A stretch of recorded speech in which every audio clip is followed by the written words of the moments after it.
The United States has exactly 50 states. Not 49, not 51.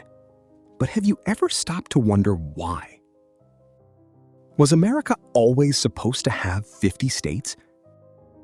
Or did history shape that number through wars, land purchases, political decisions, and historic compromises? The answer is far more fascinating than most people realize. To understand why America has 50 states today, we have to travel back more than 250 years. More than 250 years ago, there was no United States. There was no American flag. There was no president. Instead, the eastern coast of North America was home to 13 British colonies. They were small, separated, and ruled by the British Crown. But together, these 13 colonies would begin a revolution that changed the world forever. At the time, no one could have imagined that these small colonies would one day become one of the most powerful nations on Earth. But before that could happen, everything had to change. But the British government wanted more control. New taxes were imposed on the colonies. People were forced to pay, but had no voice in the British Parliament. The colonists believed this was unfair. Their message became famous around the world. No taxation without representation. Tensions grew. Protests spread across the colonies. In 1775, the American Revolution had begun. On July 4th, 1776, the 13 colonies declared their independence from Britain. A new nation was born. It was called the United States of America. But the country was still small. Over the next 2 centuries, it would expand through purchases, wars, treaties, and new states joining the Union.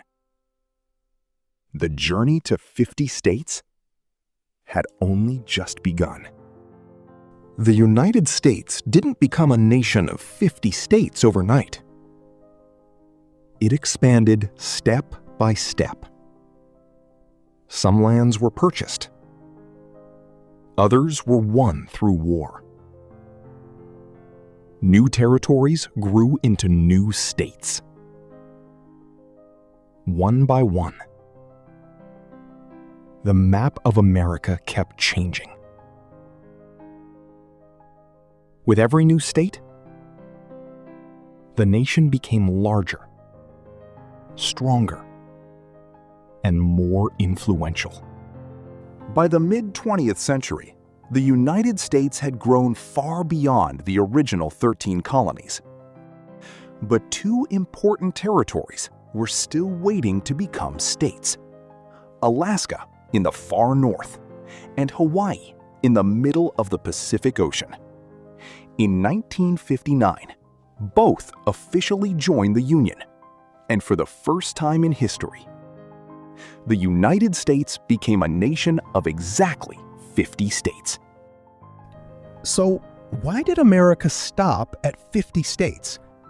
The answer is surprisingly simple. Every new state must be approved by the U.S. Congress. Since Hawaii joined in 1959, no other U.S. territory has completed that process. That's why the number has remained exactly 50 for more than 60 years. Today, the American flag proudly represents all 50 states. But history never truly stands still. Some people still believe America could one day welcome a 51st state. Whether that ever happens, only the future will decide. Until then, the United States remains exactly 50 states. And now you know the story behind that number.